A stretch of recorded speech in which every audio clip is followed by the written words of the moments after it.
First line of defence, intact skin breach हो गई, mucus membrane breach हो गई, नॉर्मल माइक्रोफ्लोरा जो नॉर्मल माइक्रो ऑर्गेनिजम्स हैं सर आपकी स्किन पे, आपके ओरल कैविटी में, वो किसी वजह से भी वो ब्रीच हो गया, उसको नुकसान हो गया, स्किन इंजरी इंजरी हो गई, म्यूकस मेम्ब्रेन किसी वजह से इंजर हो गई, उसने अपना काम सही तरह नहीं कर सकी, नॉर्मल माइक्रोफ्लोरा फ्लोरा जो है वो डिस्टर्ब हो गया, तो क्या होगा, बॉडी का second line of defence active हो जाएगा. And second line of defense, with that includes the phagocytic cells, inflammation, fever, and inflammatory response. So the first line is whenever breached, the second line of defense is there.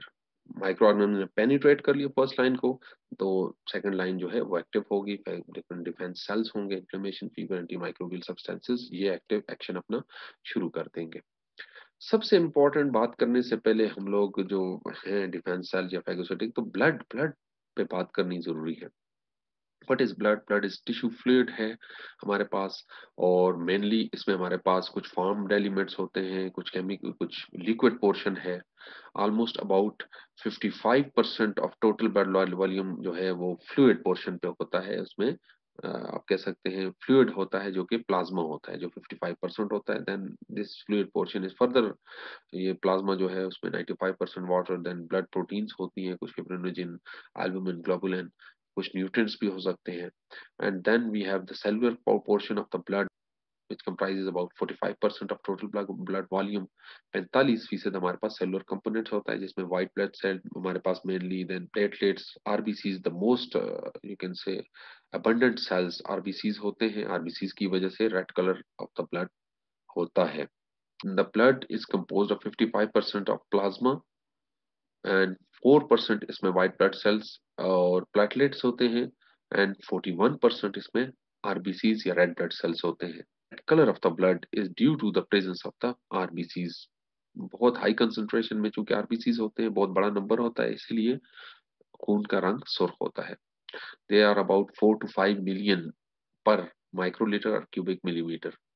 तो 4 से 5 million तक हो सकते हैं per microlitre में. And the primary function of the RBCs is to transport oxygen, carbon dioxide, और तकरीबन 4 micrometer इनका साइज होता है. अगर हम टाइप बात करें व्हाइट ब्लड सेल्स की, तो white blood cells they are mainly two types के होते हैं. ग्रेनुलोसाइट्स हो सकते हैं, they can be a granulocytes.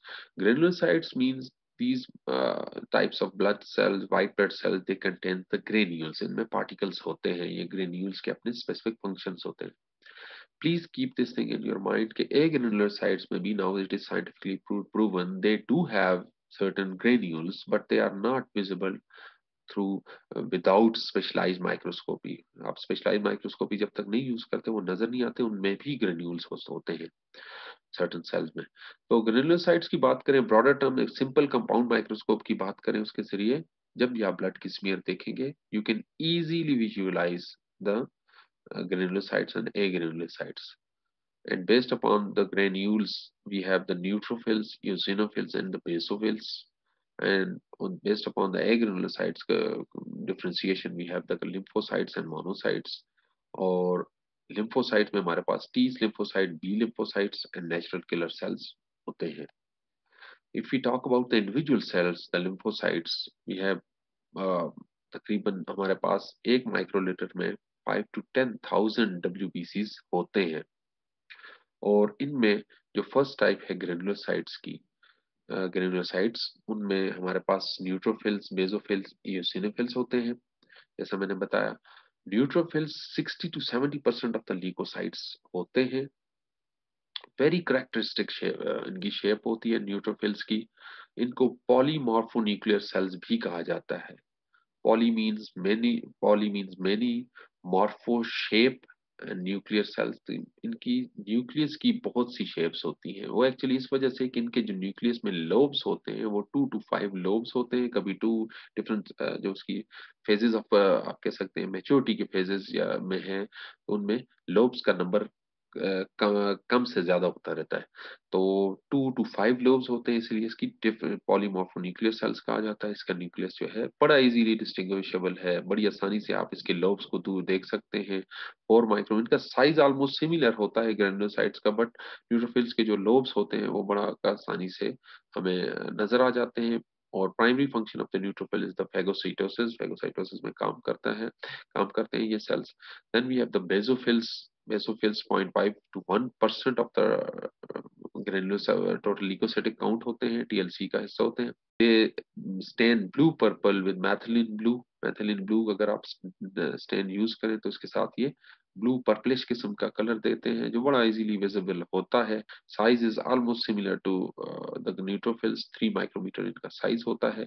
Basophils their one of the important characteristics is the production of the हिस्टोमीन।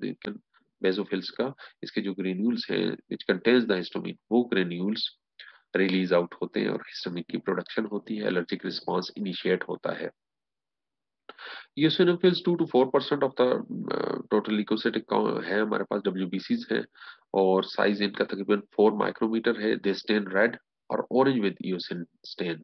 ये इनके मुश्किल बेसोफिल देखें, अगर आप फर्क करना चाहें न्यूट्रोफिल्स को, हम उनके लोब्स की वजह से आसानी से माइक्रोस्कोपी में देखते हैं, कंफ्यूजन आ जाती है बेसोफिल ईओसिनोफिल्स। यहाँ बड़ा आसान, बेसोफिल्स पर्पल कलर के, अगर आपको जो डॉट्स हैं वो पर्पल कलर के नजर आए, ब्लूइश पर्पल, तो वो बेसोफिल्स होते हैं। साइज ऑलमोस्ट इनका भी सिमिलर होता है।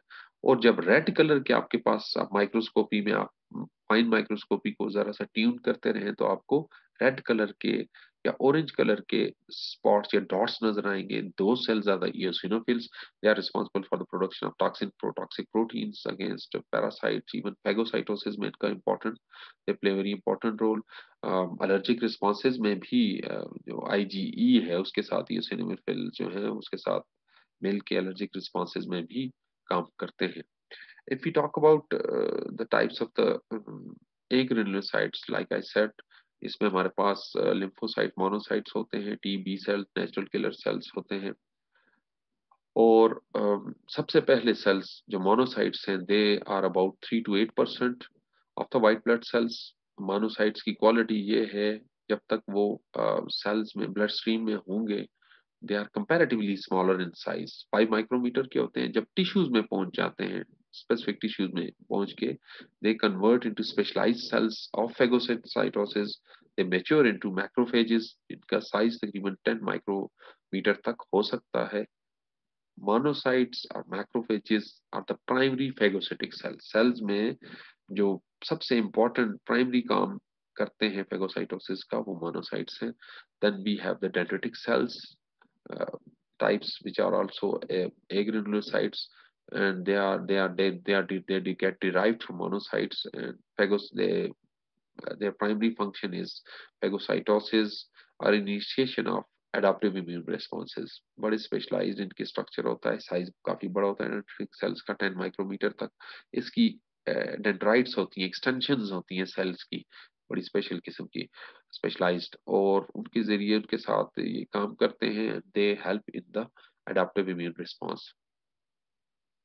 Similarly, if we talk about the lymphocyte, which constitute about 20 to 25%, तो उसमें सबसे पहले सेल्स हमारे पास नेचुरल किलर सेल्स आते हैं। और नेचुरल किलर सेल्स जो है, नेचुरली जो हमारे टारगेट सेल्स होते हैं, उनको, इवन सेल को डिफरेंट मैकेनिज्म्स के जरिए उनकी किलिंग करते हैं। Infected, virally infected, virus infected cells जो ह्यूमन सेल्स हो, उनको भी नेचुरल किलर सेल्स मारने में मदद करते हैं। 2 to 5 माइक्रोमीटर साइज होता है। T cells and B cells. These are the cells of cell-mediated immunity, advanced immunity जो होती है उसमें काम करते हैं। और 5 माइक्रोमीटर साइज होता है टी सेल्स का, और बी सेल्स का तकरीबन 8 माइक्रोमीटर साइज होता है। बी सेल्स का function, again T and B cell both, they help in the adaptive immune response. B cell plasma cells बनाते हैं, आगे एंटीबॉडीज बनाते हैं, मेमोरी सेल्स बनाते हैं, and they help in specialised immune response.